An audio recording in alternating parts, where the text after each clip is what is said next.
अगले दिन group presentation discuss करते समय सभी ग्रुप मेंबर्स के सामने सोयन और जून के बीच में थोड़ी बहस हो जाती है, क्योंकि जून चाहता था कि उनके प्रेजेंटेशन का टॉपिक यूथ से रिलेटेड हो और उसी प्रेजेंटेशन के जरिए वो लोग यूथ की अच्छी साइड दिखाए। पर सोयन का कुछ अलग ही कहना था। उसके हिसाब से उन्हें प्रोजेक्ट को और भी ज्यादा रियलिस्टिक बनाना चाहिए। इस बहस के चलते सारी सीन या सोयन के साइड थे, क्योंकि उन्हें अच्छे मार्क्स चाहिए थे, पर सोबिन जून के साथ थी ऑफ कोर्स, क्योंकि वो उसकी गर्लफ्रेंड है। थोड़ी देर की बहस के बाद जब वो दोनों ही किसी नतीजे पर नहीं पहुंचते तो सोयन वहां से गुस्से से चला जाता है। मीटिंग के बाद सोबिन जून से कहती भी है कि उसे सोयन के पॉइंट के बारे में सोचना चाहिए, क्योंकि आगे चल के जब हम हमारी जिंदगी को पलट कर देखेंगे तो हमें हमारी पॉजिटिव साइड के साथ स्ट्रगल्स भी याद रहने चाहिए, क्योंकि बगैर मुश्किलों की सफलता का फल भी फीका लगता है। सोबिन की इन बातों पर जून स्माइल करता है और तभी सोबिन उससे पूछती है, तुम्हारे और सोयन के बीच में इतना बड़ा झगड़ा हुआ है तो क्या घर पर चीजें अनकंफर्टेबल नहीं होंगी? तो जून उसे बताता है कि सोयन भले ही बहुत जल्दी गुस्सा हो जाता है, पर उसका गुस्सा ज्यादा देर तक नहीं टिकता। रात के समय सोयन और जून दोनों ही एक दूसरे से बात करना चाहते थे, पर उन दोनों में से कोई भी एक कदम भी आगे नहीं बढ़ाता है, क्योंकि दोनों की ईगो जो बीच में आ रही थी। फिर भी जून थोड़ी पहल करते हुए रात में कुछ खाने के लिए बनाता है और उसी खुशबू से सोयन भी अपनी नींद से जाग जाता है और वो दोनों साथ मिलकर डिनर करते हैं। पर खाते समय भी जब फिर से असाइनमेंट की बात आती तो उन दोनों में फिर से बहस हो जाती है और उन दोनों का झगड़ा रात भर चलता है। अगले दिन जब सोबिन को सोयन और जून के झगड़े के बारे में पता चलता है तो वो जून से कहती है कि तुम दोनों तो बिल्कुल एक शादीशुदा कपल की तरह झगड़ते हो। सोबिन की ये बात जून को बिल्कुल भी पसंद नहीं आती और वो अजीब अजीब से चेहरे बनाने लगता है। सोबिन कोयुन से मिलने जाता है तो कोयुन उसे उनके डैड की जर्नल देता है जो कि उसकी मॉम ने भेजी थी। कोयुन ये भी कहता है कि अब सोयन को उसका और उसकी मॉम का खर्च उठाने की कोई जरूरत नहीं है और अब सोयन को अपनी लाइफ पर फोकस करना चाहिए और वही करना चाहिए जो वो चाहता है। सोयन इस बात के लिए मना भी करता है, पर कोयुन उससे कहता है कि तुमने मुझे पाल पोस के इतना काबिल तो बना दिया है कि मैं अपनी जिम्मेदारियां खुद उठा सकूं। कोयुन की इन बातों पर सोयन स्माइल करता है। कोयुन के वहां से जाने के बाद में सोयन जब उस डायरी को खोलकर देखता है तो उसे अपने बचपन की एक फोटो मिलती है। उस पिक्चर में सोयन ने अपने डैड का यूनिफॉर्म पहना था। उस तस्वीर को देखकर सोयन को अपने डैड के साथ बिताए हुए अच्छे पलों की याद आती है। प्रेजेंटेशन मीटिंग के समय जून सभी से कहता है कि उन्हें दोनों ही कॉन्सेप्ट को आपस में मिक्स कर देना चाहिए, जिससे कि यूथ का डार्क साइड और ब्राइट साइड दोनों ही बाहर आए। जून के इस सजेशन से सभी लोग अग्री करते हैं और अपना अपना एक डार्क साइड बताते हैं, पर जब जून की बारी आती है तो सीनियर्स को ऐसा लगता है कि जून की लाइफ में कुछ प्रॉब्लमैटिक है ही नहीं। पर जून उन सभी को बताता है कि बचपन से लेकर अब तक वो अपने पापा के फिजिकल अब्यूज का शिकार था। ये सुनते से ही सभी लोगों के बीच में एक अजीब सा सन्नाटा छा जाता है, क्योंकि किसी ने भी नहीं सोचा था कि जून की स्माइल के पीछे कुछ गहरे राज भी छुपे हो सकते हैं। मीटिंग के बाद सोयन जून से पूछता भी है कि तुम ये सब बताने के बाद ठीक तो हो? तो जून उससे कहता है कि अब मुझे इन चीजों से ज्यादा फर्क नहीं पड़ता। तो सोयन जून को समझाते हुए कहता है कि जख्म कितना ही छोटा क्यों ना उसे भरने में समय लगता है और तुम्हारा तो जख्म फिर भी बहुत गहरा है। सोयन की इस बात पर जून ज्यादा कुछ नहीं कहता।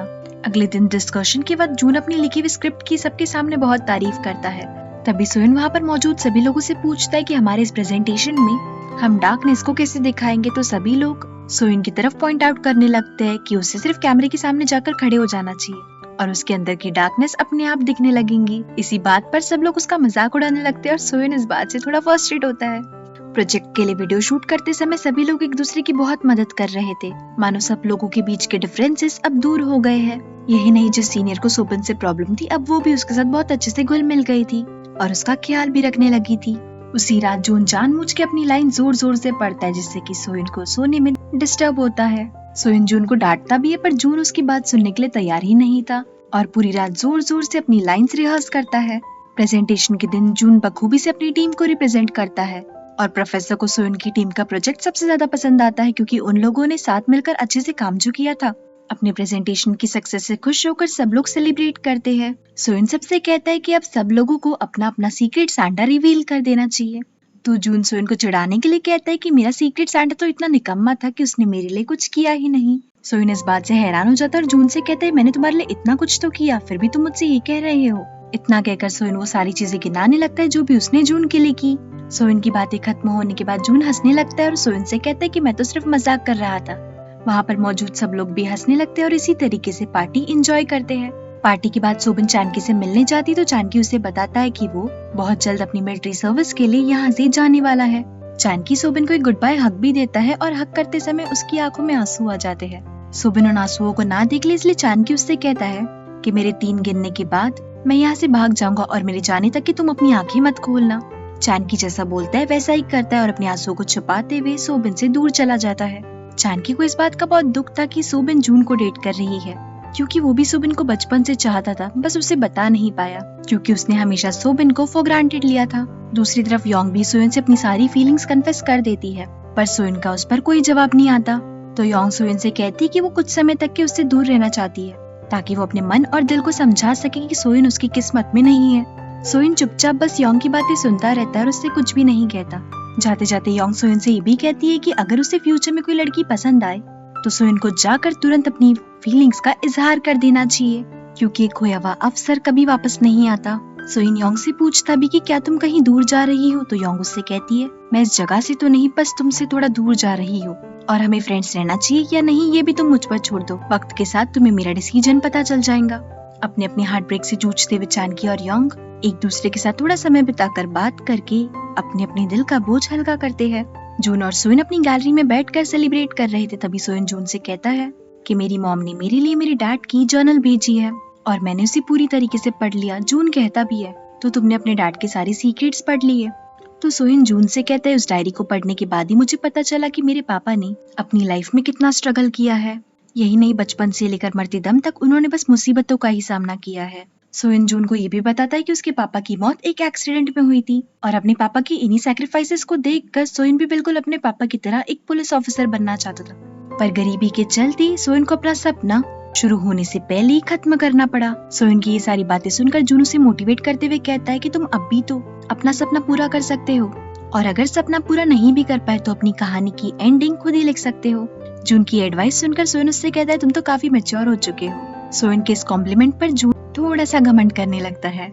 जून सोयन से पूछता भी कि इस गर्मियों की छुट्टियों में क्या हम घूमने चल सकते, तो सोयन उससे कहता है कि वो अपनी छुट्टियां अपनी मॉम के साथ बिताएगा और हॉलीडेज खत्म होने पर उन्हें भी अपने साथ इसी शहर में ले आएगा और उन्हीं के साथ रहेगा। ये बात सुनकर जून को बहुत बुरा लगता है, क्योंकि बहुत जल्द सोयन उसका घर जो छोड़ के जाने वाला था।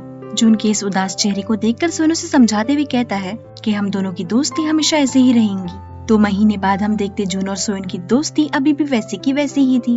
वो लोग अब भी बहुत झगड़ा किया करते थे, पर पल भर में एक दूसरे से मिल भी जाते थे। सोबिन के पास अब भी अपने रिज्यूमे में ऐड करने के लिए कुछ स्पेशल नहीं था, बस कुछ अच्छा था तो उसकी स्वीट मेमोरीज। योंग किसी यूनिवर्सिटी में टीचर बनने की पढ़ाई कर रही है और सोयन कभी कभी उसे चुपके से एनर्जी ड्रिंक देकर आ जाता है। सोयन के पास अब भी रिलेशनशिप के लिए टाइम नहीं था, पर सोयन अपने क्लोज फ्रेंड्स को इम्पोर्टेंस देने लगा था। सोबिन, सोयन और जून एक दूसरे से बड़ी स्माइल के साथ मिलते हैं और अब उनका रियल स्प्रिंग शुरू होता है और इसी सीन के साथ ये सीरीज यहीं पर खत्म होती है। Thank you so much everyone for watching this video till the end. I hope आपको ये वीडियो पसंद आई हो। आई नो ये सीरीज थोड़ी छोटी थी, बट मुझे ऐसा लगता है कि इसका सेकंड सीजन भी आएगा। So let's wait and watch. Take care of yourself. See या।